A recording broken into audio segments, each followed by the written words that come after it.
So, eto na nga yung update guys ng aking pregnancy at nagrereklamo ang baby ko. Naingay daw ako. So, eto na nga yung nangyari guys. Yung panganganak ko, March 6. Bale, di ba nga may tubig sa lungs ni baby. Ngayon, pinaanak ako 39 weeks. Hindi siya mature. Mature. Kompleto na si baby pero kumbaga napaaga lang. So yun. Bale, nung ipinanganak ko siya, hindi siya humihinga. Hindi siya umiiyak. Sorry guys. Dry ito. Hindi yan dumi. Dry yan. So, yun. Bale, ang nangyari noon is hindi siya nakahinga. So, inoxygen siya. Ni-revive siya ng 2 oras at kalahati. So, yun. Narinig ko sa nung ipinanganak na siya, inilagay sa aking tiyan. Pero, ang bilis lang nun. Binilisan nilang inalis. Tapos, dinala sa kabilang kwarto. Yung kabilang kwarto pala, na pala siya, yung parang emergency na. Yung, nandun na lahat yung mga equipment ng mga pang-revive sa kanya. Tapos, talagang handang-handa yung hospital. Na-impress naman ako. Na-save nila si baby. So, yun. Tapos, yung dun sa kabilang kwarto pala, kabilang kwarto pala, hindi hospital. Kabilang kwarto, ang gulo-gulo. Yung kabilang kwarto, nandun na yung mga equipment, yung mga machine. Tapos, ang nangyari is, naririnig namin ng asawa ko yung mga machine na, yung, alam mo yun, yung pulse, yung heart rate, yung mga kung ano-ano pang mga ikinabit sa kanya, ina-imagine namin na may maraming ikinabit sa kanya, tapos yung mga oxygen, ganyan. So, nagda-drop siya ilang beses, tapos hanggang sa nakatulugan ko na lang sa sobrang pagod ko, na, alam mo yon. Tapos 2.5 oras pala na nire-revive si baby, tapos lumabas na yung doktor, tapos hindi ako makatayo. So, si husband ang nagkipag-usap at ang sabi, gusto mong makita si baby, nahirapan talaga siya sa paglabas, sabi niya. Tapos, yung nahirapan siya sa paglabas, yung mababa ang oxygen sa utak. So, minonitor nila kasi syempre pwedeng magka-brain damage daw yon si baby kung very low yung oxygen. Tapos later on in life, baka maging, alam mo yun, hindi maganda yung yung development niya, yung mental development niya, ganun. So, yun. Nung na-revive na nila, so, minonitor nila yung brain waves niya. Umokay naman. Siyempre, pero hindi rin natin alam in the future kung ano yung magiging kahinatnan ni baby. Kasi talagang na-stress siya sa panganganak, sa paglabas niya. Plus yung kanyang baga pa mahina dahil nga may tubig. So, yun. Tapos, 1 week siya sa hospital. Sige, may tubig pa sa baga pero konti na lang. Okay, pwede mo na siyang uwi kasi stable naman. Inuwi ko siya. Naka 1 week naman dito sa bahay pero naramdaman ko talaga na na nahirapan na siyang huminga. So, yung pagka-check up, may regular check up naman siya every week. So, nung dinala namin ng check up niya ng pang 1 week na, ayun, bali, ikinonfine ulit siya kasi nga dumami yung tubig. Yun pala, ang sabi nila, sa tingin namin, may leak sa baga niya kaya dumadami yung tubig. So, yun, ang sabi, usually yung mga ganitong case, hindi nila kaya pang yung parang ayaw sa regular milk na may fat content. So, yan. Bali, meron silang binigay na special milk na walang fat. So, yun yung nung kinonfine siya, tinanggal na naman yung tubig sa kanyang baga, tapos ah bale nung una pala tinanggal din yung first week niya, tinanggal din ng maraming tubig.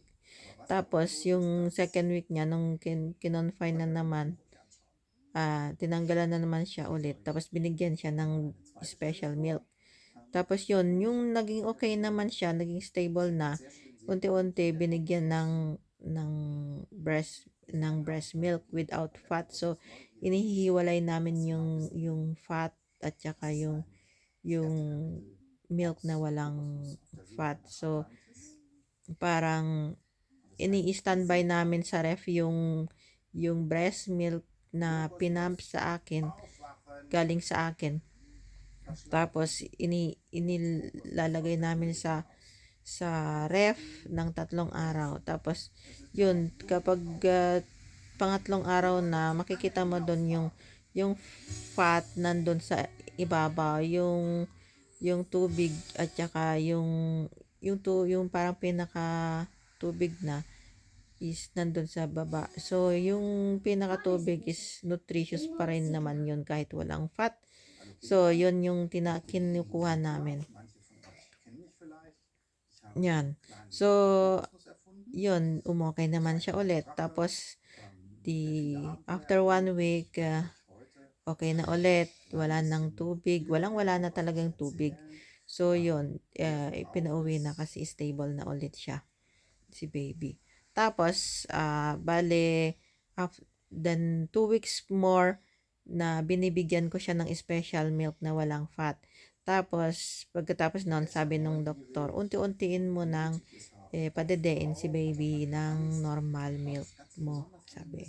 Ayun, tapos ngayon, hanggang ngayon okay na siya. So magdadalawang buwan na siya next week. So yun, parang okay na kami, okay na si baby. So ayan na po, tumaba na nga po siya kasi 2 weeks nang pinapadede siya ng normal milk na may fat. So so ayan po siya, oh.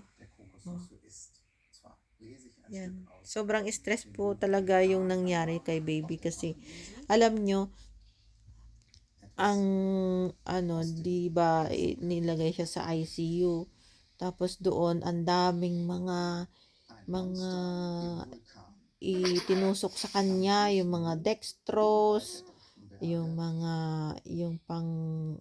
pangkuha ng blood, kasi everyday talagang kine-check yung blood niya kung may infection o kung ano pa man.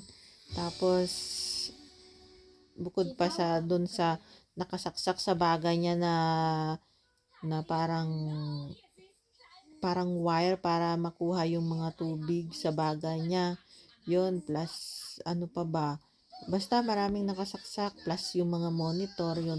Pag umiyak siya dun sa ICU, grabe, hindi ko siya talaga agad-agad makukuha at mayayakap kasi nga ang daming wire. So kailangan pang tawagin yung nurse. Kung minsan yung nurse may mga emergency sila. So parang hindi mo agad makuha kasi baka nga mabunot yung mga iba't ibang wires doon sa kanya nakakabit.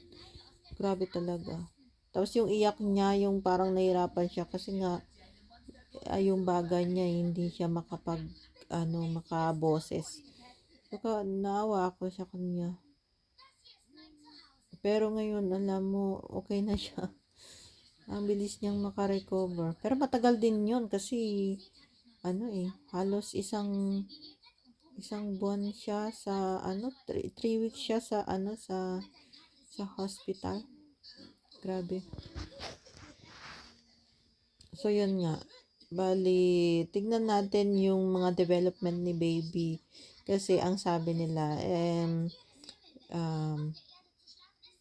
tinanong ko kung magiging normal ba siya sa buhay niya. Hindi nila alam, sa ngayon normal siya, pero hindi natin alam kung yung development ng baga ba ni baby ay magiging normal o kung may ibang complication later on in life katulad ng asthma or yung mga heart disease, mga ganyan. So, sabi ko, okay na yun, kumbaga, alagaan na lang namin ng maayos at pakainin ng healthy food si baby para at least pag laki niya, malabanan niya yung mga sakit na yun. Tapos, yan, araw-araw ko siyang nilalabas para makakuha siya ng fresh air. At saka, syempre, sun, vitamin D, ganun. Tapos, may mga vitamins din siya. Vitamin K, vitamin D, yon. Tapos, syempre, yung breast milk naman kasi kompleto na ron. Yun, very nutritious na yun. So, halos hindi na niya kailangan ng iba pang vitamins. Okay, so yun po ang update. Bali, salamat po sa mga nag-pray sa paggaling ni baby. Thank you po.